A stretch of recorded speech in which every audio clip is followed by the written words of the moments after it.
So here we are in sunny Margate by the sea at Dreamland, which is deserted at the moment, but we're meeting Gordon Torrington, who's preparing for a hot chip gig that's going to stream tomorrow. Thanks for joining me here in sunny Margate, and it is just about sunny. Can you tell me what you're doing here at this seaside location? Yeah, of course. Well, welcome to Margate Dreamland. It's my first time here. We're working with the band I've been working with for a couple of years now, Hot Chip. It's a Cassius Creative Design and Only Helix production. This is a worldwide streaming event coming live tomorrow. Not sure what time, but we're all very excited about it. So yeah, great to be here. Despite the pandemic, you seem to have been having quite a proactive summer with various different activities. So I know you've started the streaming studio at Liteup in the warehouse. Basically, the studio is a response to having a whole bunch of space, a whole bunch of kit, generally doing nothing. So we had to react to that. Streaming is obviously a demand for DJs, live bands, corporate I guess is edging into it now. Yeah, it's not a massive money spinner, but it's great, it's something to do, and it's been really successful for us, to be honest.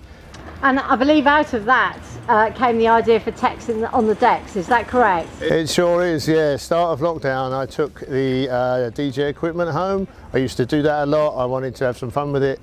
Then of course the studio came along, so we brought it back, and then we turned the PA on and it was loud and I got excited. So then on the way home one day, I kind of thought, well, I like to DJ. There must be other people, technicians that like to do it. Maybe we can raise some money. We did. It went to backup, which was great. 24 technician DJs with 24 technicians doing the stream. Really positive experience for everyone. Really quite enjoyable, yeah.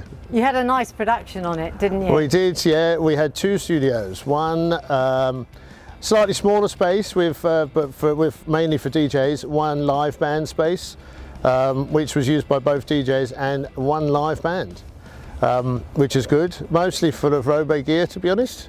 That is what we stock the most of. So yeah, three throne trusses, and as I say, the smaller goalposts, light ups, video screen in there too. Yeah, I thought it looked fantastic. Did you actually have any idea that there was so much DJ talent in the industry? No, I definitely did not actually. I think one of the things that really struck me is I never asked anyone if they were actually any good before we booked them. So really just realised that the day before. Everyone was amazing. There's some really good talent out there, and I'm starting to think, you know, we should do it more. Maybe those people were DJs before they ended up doing the job they do now, be it a video director or a lighting director or technician or stagehand. Who knows? A lot of people say backline technicians are frustrated musicians, so maybe it's the other way around for DJs. Could you tell me a little bit about your your own DJing career and how you got started? Sure, yeah. I got really into lighting when I was in school, and at about the age of 13. So I gradually, you know, as you get older, you look for a Saturday job. You would go to the small lighting rental houses or DJ suppliers, for example. That led me into meeting more and more people. I started DJing in pubs when I was 15, as well as doing a bit of local crew work at theatres. And then one thing leads to another, and you're into nightclubs. Yeah, and it just grew from there, really. And lighting has always been the thing, but DJing kind of went a bit hand in hand with that. And I believe you were still doing it when you moved to London to start work with Very Light. Indeed, yeah. I saw a job in the stage, which I applied for and I got in the moving light department back in 1999. At that point, I was still working with a company called Luminar Leisure, who did Yates and Edwards, mostly in Shepherd's Bush. So I was still DJing when I moved to London, but I quickly realised I needed to take the overtime, and lighting was the way forward for me. So I kind of gave up the DJing then, apart from the odd wedding or friend's party, really, which was definitely the right thing to do. As I'm not on stage in Ibiza, I am in fact in a deserted theme park in Margate. Have you always mixed lighting with technical production? Because you also with production management, because you have a lot of production management skills as well, don't you? I call it organised. Some people will call it picky. Some will call it a pain in the butt. Depends who you talk to. But yeah, I've always kind of enjoyed that, and I like to take on as much as possible to make it, you know, as nice for the client as possible as well, because they kind of feel comfortable not just delivering lighting and video, but they feel comfortable everything's going to be sorted, from the crew to the transport to any help you might need, be it in the UK or across Europe. They kind of feel comfortable that you're on the ball enough to deal with it, which is nice of them. Thanks. I know you've done a lot of really cool stuff. Yeah, I left Very Light in 2003 to go freelance. First show was Eddie Izzard, which was a UK-wide tour. Then I did countless festivals, countless MTVs or Brit Awards, a few Raw Variety performances, which was great because I've always loved watching that since I was a kid.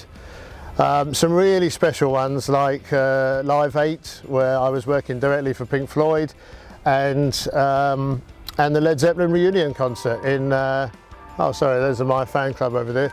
You mentioned Led Zeppelin and the bells start ringing apparently. Yeah, 2007, which was their big reunion show. So many people never thought they'd get to see them play again, so never really did I think I'd get to work with them. And can you explain a bit about the educational programme that you, for the Brits and others, that you were involved in at PRG? During my time at PRG, I rejoined in 2007, just after Led Zeppelin. Oh, okay. So then I became an event coordinator, which led me towards the educational programme with John McAvoy, Kelly Cornfield and Rich Gorod, Mick Healy on the Brit Awards. So we would take interns, if you like, from the Brit School, who would have to have a proper audition, a proper interview to get to work on that show. An excellent opportunity, I've always believed, and something I kind of want to carry on now at Liteup. Oh, excellent. It's always good to encourage new people, isn't it, and new generations. Absolutely agree, yeah, totally. We've Mark and Chris from Liteup are ex-Central School of Speech and Drama, so they do it through the intake through there. Also Squib and Dan from Cassius, who designed this show, are also ex-Central School, so they're all involved together, and I've just bolted on the side of it now. Last month you were involved in We Make events in Big Day of Action in London. Can you tell me what you were actually doing for that? I took a call from Gary White and Plaza asking me if I would help coordinate the lighting effort. The idea was that we had a barge provided with a video screen on, that was from PRG. We had a clipper boat where the journalists were, Liteup provided the lighting for that. Then we had 840 uplighters, which came from a whole range of companies from, let me see if I can get them all, Event Concept, Light Fantastic, TSL, Colour Sound Experiment, Neg Earth, White Light.